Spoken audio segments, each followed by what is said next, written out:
नमस्कार, मैं हूं विशाखा ठाकुर और आप देख रहे हैं 3.0 टीवी।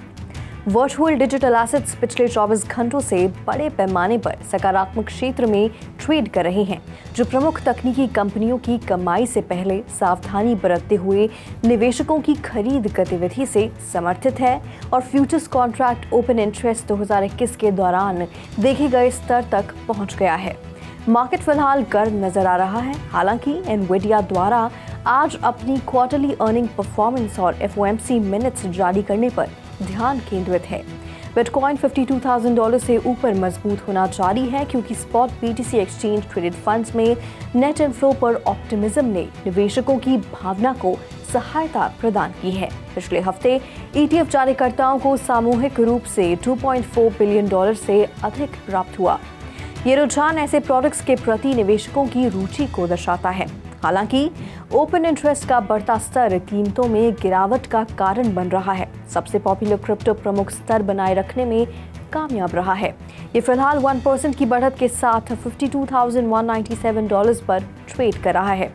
दूसरी ओर इथेरियम नेटवर्क के नेटिव टोकन ETH की कीमत अप्रैल 2022 के बाद पहली बार $3,000 से अधिक हो गई।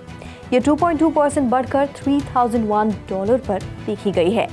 CoinGecko के डेटा के मुताबिक पिछले हफ्ते टोकन में 12% की बढ़ोतरी हुई और इसने अन्य क्रिप्टो करेंसी को पीछे छोड़ दिया है। वास्तव में 2024 की शुरुआत से ETH लगभग 30% बढ़ गया है, तो वहीं BTC 22% बढ़ा है। ब्रॉडर मार्केट काफी हद तक विभिन्न रुझान वाले हैं। बाइनेंस BNB टोकन ऊपर जा रहा था, जबकि सोलाना, XRP और अन्य नकारात्मक क्षेत्र में थे। पिछले 24 घंटों में ग्लोबल क्रिप्टो मार्केट कैप 0.5% बढ़कर $1.99 ट्रिलियन हो गया। इसके साथ ही कुल क्रिप्टो मार्केट का वॉल्यूम 33% बढ़कर $91 बिलियन हो गया। DeFi में टोटल वॉल्यूम वर्तमान में $7 बिलियन है और सभी टोटल वॉल्यूम $82.7 बिलियन, जो कि कुल क्रिप्टो मार्केट के 24 घंटे के वॉल्यूम का क्रमशः 7.7% और 90.8% का प्रतिनिधित्व करता है। बिटकॉइन का प्रभुत्व वर्तमान में 51.5% है, जो दिन के दौरान 0.18% अधिक है। टॉप 100 टोकन का बैरोमीटर IC15 इंडेक्स 0.9% बढ़कर 67,230 हो गया। इस बीच ट्रेडर्स को उम्मीद है कि ईथर में रैली जारी रहेगी और टोकन की कीमत अगले रेजिस्टेंस लेवल $3,500 के करीब बढ़ जाएगी, क्योंकि spot based ETH exchange traded funds को जल्द ही अमेरिकी नियामक मंजूरी मिलने की संभावना है। कॉइनबेस एक्सचेंज पर बिटकॉइन होल्डिंग्स 9 वर्षों में अपने सबसे निचले पॉइंट पर गिर गई है, क्योंकि बड़े पैमाने पर निवेशकों, जिन्हें व्हेल के रूप में जाना जाता है, ने प्लेटफॉर्म से लगभग $1 बिलियन मूल्य के लगभग 18,000 बिटकॉइन वापस ले लिए हैं। रिसेंट वीकेंड में हुई निकासी का मूल्य $45 मिलियन से $171 मिलियन तक था। कॉइनबेस की पब्लिक ऑर्डर बुक में अब लगभग 394,000 BTC हैं, जिसका अनुमानित मूल्य $20.5 बिलियन है। फंड्स के इस मूवमेंट ने क्रिप्टो करेंसी कम्युनिटी के भीतर विभिन्न व्याख्याओं को जन्म दिया है, जो बिटकॉइन के फ्यूचर इम्प्लीकेशन पर अलग अलग दृष्टिकोण को दर्शाता है। कई लोग निकासी को क्रिप्टो करेंसी के लिए एक तेजी संकेतक के रूप में देखते हैं, क्योंकि सेंट्रलाइज्ड एक्सचेंजेस पर बिक्री के साथ उपलब्ध राशि को कम करने से कीमत में वृद्धि हो सकती है। अप्रैल में 740,000 की ब्लॉक ऊंचाई पर निर्धारित बिटकॉइन हाविंग इवेंट से नई BTC पेश की गई। कम दर के कारण सप्लाई शॉक लगने की उम्मीद है। बिटकॉइन $52,000 को पार कर गया है, लेकिन रिट्रेसमेंट और रिएक्शनरी बाइंग के कारण इस स्तर को बनाए रखना चुनौतीपूर्ण रहा है।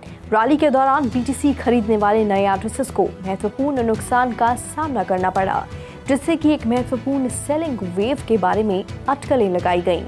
लगभग 848,390 एड्रेसेस ने हाल ही में $52,125 की औसत कीमत पर 481,710 BTC खरीदी है, जो कि $25 बिलियन के बराबर है। तब से BTC की कीमत में काफी गिरावट आई है, जिससे कि इन एड्रेसेस को नुकसान भी हुआ है। इससे सेलिंग प्रेशर बढ़ सकता है। संभावित रूप से बिटकॉइन में महत्वपूर्ण सुधार हो सकता है, जिससे कीमत $50,000 से नीचे आ जाएगी। Crypto analyst Michael van de Poppe $53,000 और $58,000 के बीच पीक का सुझाव देते हैं। इसके बाद 20% से 40% तक रिट्रेसमेंट होता है। हालांकि वर्तमान स्थिति पहचानी गई पीक से पहले संभावित सुधार का सुझाव देती है। बिटकॉइन ने मिनिमल लिक्विडेशन दर्ज किया है। पिछले 24 घंटों में $26.06 मिलियन की बिक्री हुई है, जिसमें कि $20.39 मिलियन लॉन्ग पोजीशन से संबंधित है। लिक्विडेशन में कमी बिटकॉइन की कीमत $52,000 से अधिक होने से जुड़ी हो सकती है। बिटकॉइन माइनिंग डिफिकल्टी 81.73 ट्रिलियन के अभूतपूर्व स्तर तक पहुंच गई है, जो proof of work consensus mechanism के लिए 80 ट्रिलियन से अधिक है। लक्ष्य ब्लॉक टाइम को बनाए रखने के लिए ये वृद्धि महत्वपूर्ण है और बिटकॉइन हाल्विंग इवेंट से ठीक 2 दिन पहले 16 फरवरी को इसकी खोज की गई थी। हाल्विंग इवेंट के दौरान बिटकॉइन के लिए माइनिंग रिवॉर्ड्स कम हो जाएंगे। साथ ही रिवॉर्ड्स 6.25 BTC से घटकर 3.125 BTC होने की उम्मीद है। इस कटौती से हैश रेट में गिरावट हो सकती है, क्योंकि कम कुशल माइनर्स लागत को कवर करने के लिए संघर्ष कर सकते हैं और अंततः ऑफलाइन भी हो सकते हैं। गैलेक्सी डिजिटल एनालिस्ट का अनुमान है कि बिटकॉइन की करंट हैश रेट का 20% तक हाल्विंग के बाद ऑफलाइन हो सकता है, जिससे कि केवल सबसे एफिशिएंट माइनिंग रिग्स ही बचे रहेंगे। बिटकॉइन की कठिनाई अनुमानित 6% तक बढ़ने की उम्मीद है, जो संभावित रूप से पहली बार 80 ट्रिलियन से ऊपर के नए सर्वकालिक उच्च स्तर पर पहुंच जाएगी। अपने USDE टोकन होल्डर्स को एनुअलाइज्ड 27% यील्ड उत्पन्न करने के मॉडल पर आलोचना के बावजूद डिसेंट्रलाइज्ड फाइनेंस प्लेटफॉर्म एथेना ने अपने लॉन्च के बाद से महत्वपूर्ण इनफ्लो देखा है। USDE टोकन के $287 मिलियन से अधिक का मिंट किया जा चुका है और प्लेटफॉर्म के पब्लिक के लिए लाइव होने के बाद $50 मिलियन से अधिक प्राप्त हुए हैं। 27% रिवॉर्ड को कैलकुलेट 7-डे रोलिंग बेसिस पर किया जाता है और अंडरलाइंग फैक्टर्स के आधार पर हर हफ्ते बदल सकती है। यूजर्स एथेना के USDE प्राप्त करने के लिए टेथर, फ्रैक्स, डाई, कर्व USD और MKUSD जैसे स्टेबल कॉइन्स जमा कर सकते हैं, जिन्हें बाद में स्टेक किया जा सकता है। अनस्टेकिंग में 7 दिन लगते हैं और एडिशनल यील्ड के लिए स्टेक किए गए USDE टोकन को अन्य डीफाई प्लेटफॉर्म पर सप्लाई किया जा सकता है। एथेना USDE को एक सिंथेटिक डॉलर कहती है, जो $1 के टारगेट पैक के साथ एक एल्गोरिथमिक स्टेबल कॉइन की नकल करती है। यील्ड 2 सोर्सेस से उत्पन्न होती है। ईथर को एक वैलिडेटर के पास जमा करना और कैपिटल पर 5% अर्जित करना और फंडिंग रेट पर कब्जा करने के लिए ईथर फ्यूचर्स को शॉर्ट करना, जो कि 20% से ऊपर होने का अनुमान है। ब्लॉकचेन बेसिक्स एक्ट राज्य स्तरीय क्रिप्टो करेंसी नियमों का एक सेट 3 और अमेरिकी राज्यों ओहायो, साउथ कैरोलिना और मिसिसिपी में पेश किया गया है।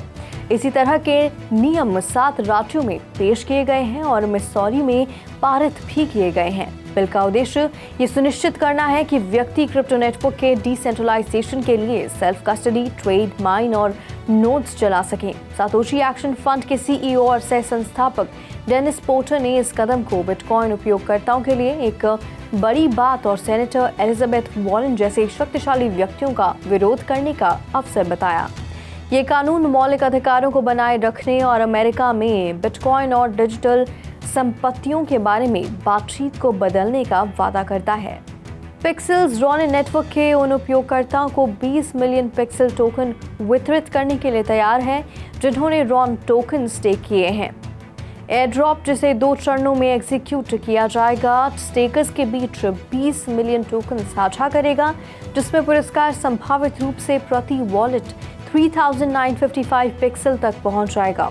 टोकन सीधे उपयोगकर्ताओं के इन गेम मेल बॉक्स में भेजे जाएंगे, जिससे कि मौजूदा और नए दोनों सदस्यों के लिए पहुंच आसान हो जाएगी।